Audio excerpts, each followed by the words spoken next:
வணக்கம் மக்களே, நான் தான் உங்க கிராம விவசாயி பேசுறேன். இன்னைக்கு பதில நம்ம எதை பத்தி பார்க்க போறோம்ன்றதுக்கு முன்னாடி நம்ம சேனல்ல ஒன்னும் நீங்க சப்ஸ்கிரைப் பண்ணாத பாத்துட்டு இருக்கீங்கன்னா சப்ஸ்கிரைப் பண்ணிக்கோங்க. கூடவே பெல் ஐக்கான ஆல்ல செட் பண்ணிக்கோங்க. அப்பதான் நம்ம தினமும் போடுற விவசாய வீடியோ உடனுக்குடன் நோட்டிபிகேஷனா கிடைக்கும். நீங்க ஒரு வீடியோ கூட மிஸ் பண்ணாம பார்க்கலாம். நெல் சாகுபடியில் குறைந்த விலை அடி உரங்களை பத்தி இந்த வீடியோவை முழுமையா பார்த்து தெரிஞ்சுக்கோங்க. இந்த வீடியோவை உங்க அருகாமல் இருக்க நெல் விவசாயம் பண்ற விவசாயிக்கு ஷேர் பண்ணி லைக் பண்ணி வீடியோவை கண்டினியூ பண்ணலாம் வாங்க. சோ இப்ப பாத்தீங்கன்னா நிறைய விவசாயிகள் பாத்தீங்கன்னா அவங்களோட நெல் வயலுக்கு பசுந்தாள் உரம் கொடுக்குறீங்க, மாட்டு சாணம் கொடுக்குறீங்க. சில விவசாயிகள் பாத்தீங்கன்னா பசுந்தாள் உரம் விதை எவ்வளவு வாங்கி பயன்படுத்துறதுன்றது தெரியாம இருக்கீங்க. சோ கம்மியா வாங்கி பயன்படுத்துறீங்க.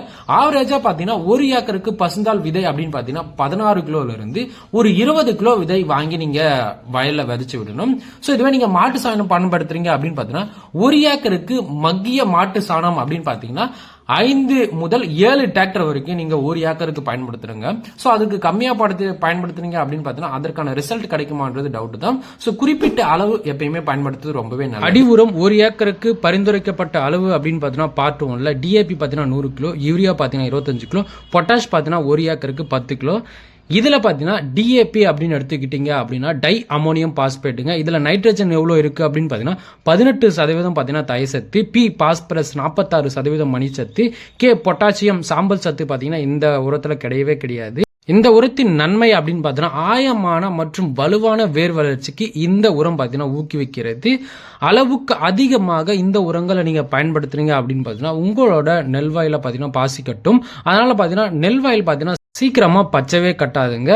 அதிக உரத்தை பயன்படுத்தினால் இந்த உரத்தினால துத்தநாக சத்து குறைபாடு பாத்தீங்கன்னா நெல் வயலுக்கு வரும். சோ இதுவும் பாத்தீங்கன்னா ஒரு முக்கிய காரணமா இருக்குங்க. அயன் சத்தும் பாத்தீங்கன்னா இதனால குறைபாடு ஏற்படுத்தும். இந்த டை அமோனியம் பாஸ்பேட்னு சொல்லக்கூடிய டிஏபியை நெல் வயலுக்கு அளவா பயன்படுத்துங்க. அடி உரத்துல பார்ட் 2 அப்படின்னு பாத்தீங்கன்னா ஃபேக்டம்பாஸ் ஒரு ஏக்கருக்கு 100 கிலோவும், யூரியா பாத்தீங்கன்னா 25 கிலோவும், பொட்டாஷ் பாத்தீங்கன்னா உங்களுக்கு ஒரு ஏக்கருக்கு 10 கிலோ அளவு பாத்தீங்கன்னா பயன்படுத்தினாவே போதுமானது. ஃபேக்டம்பாஸ் அப்படின்னு பாத்தீங்கன்னா அமோனியம் பாஸ்பேட் அண்ட் சல்பேட் சொல்லக்கூடியது. இதுல நைட்ரஜன் பாத்தீங்கன்னா 20% தயிர் சத்தும், 20% பாத்தீங்கன்னா பாஸ்பரஸ் மணி சத்தும், கே பொட்டாசியம் இதுல பாத்தீங்கன்னா சாம்பல் சத்து இதுலயும் கிடையாது. சல்பர் சத்து பாத்தீங்கன்னா 13% இருக்குங்க. ஆரோக்கியமான தாவர வளர்ச்சிக்கு இந்த உரம் பாத்தீங்கன்னா ஊக்குவிக்கிறதுங்க.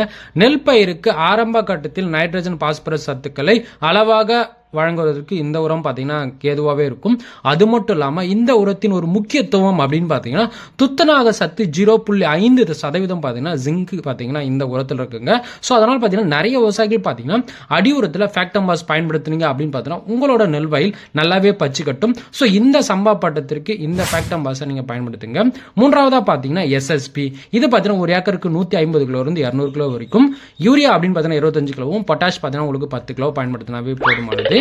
சோ சிங்கிள் சூப்பர் பாஸ்பேட் இதுல பாத்தீங்கன்னா 16% பாஸ்பரஸும், 11% கந்தகமும், கால்சியம் பாத்தீங்கன்னா 21% இருக்குங்க.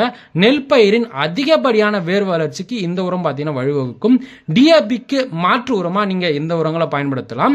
சோ நெல் பயிரின் அதிக தூர் கட்டவும் இந்த உரமானது ஒரு சிறப்பான வழிவகை செய்யும். நெல் பயிருக்கு அடி உரத்துல மட்டுமே இந்த உரத்தை பயன்படுத்தணும். சோ நீங்க மேல போடலாமா அப்படின்னு கேட்டீங்கன்னா கண்டிப்பா இந்த உரங்களை மேல போடக்கூடாது.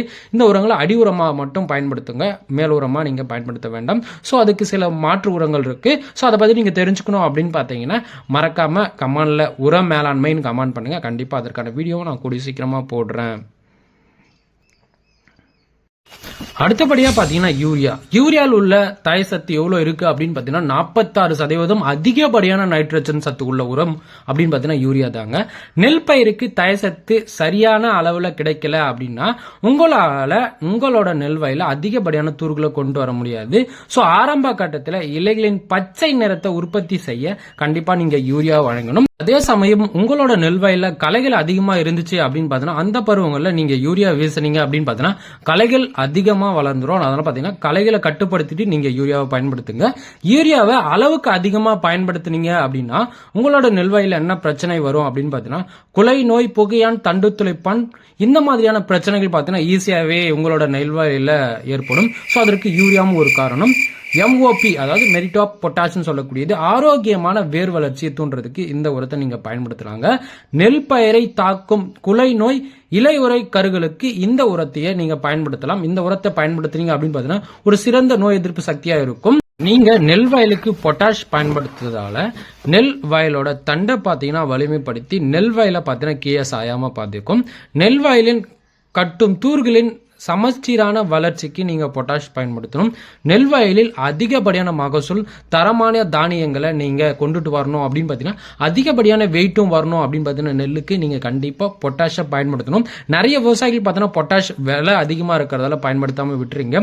கண்டிப்பா பொட்டாஷ் பயன்படுத்தினா மட்டும்தான் உங்களால நல்ல மகசூல் எடுக்க முடியும். அதிக மகசூல் தரும் நுஸ்வீட் சீட்ஸோட அன்னபூர்ணா NP 7373 நெல் ரகத்தோட முழுமையான தகவல் தெரிஞ்சுக்கணும் அப்படின்னு பார்த்தீங்கன்னா மேல இருக்கிற பிக்சரை கிளிக் பண்ணி வீடியோ பாருங்க. சம்பா நெல் ரகம் 2026-27க்கான 10 நெல் ரகங்களுக்கான பார்ட் 1 பார்ட் 2 வீடியோ பார்க்கல அப்படின்னா கண்டிப்பா அதற்கான லிங்க்கும் பார்த்தோன்னா நான் இங்கே கீழே கொடுக்குறேன். மறக்காம செக் பண்ணி பாருங்க. இந்த வீடியோ உங்களுக்கு ரொம்பவே பிடிச்சிருக்கும்னு நினைக்கிறேன். அது மட்டும் இல்லாமல் உங்களுக்கு வேற ஏதாச்சும் டவுட் இருந்துச்சு அப்படின்னு பார்த்தீங்கன்னா மறக்காம கமெண்ட் செக்ஷன்ல கமெண்ட் பண்ணுங்க. உங்களுக்கு எந்த டவுட்டாக இருந்தாலும் நான் கிளியர் பண்ணுறேன். உங்களுக்கு வேறு ஏதாச்சும் தகவல் தேவைனாலும் மறக்காமல் கமெண்ட் செக்ஷனில் கமெண்ட் பண்ணுங்கள். அடுத்த ஒரு நல்ல வீடியோவில் நான் உங்களை சந்திக்கிறேன். நான் உங்கள் கிராம விவசாயி. நன்றி, வணக்கம். உங்களுக்கு விவசாயம் பண்ண ஆசையா இருக்கா?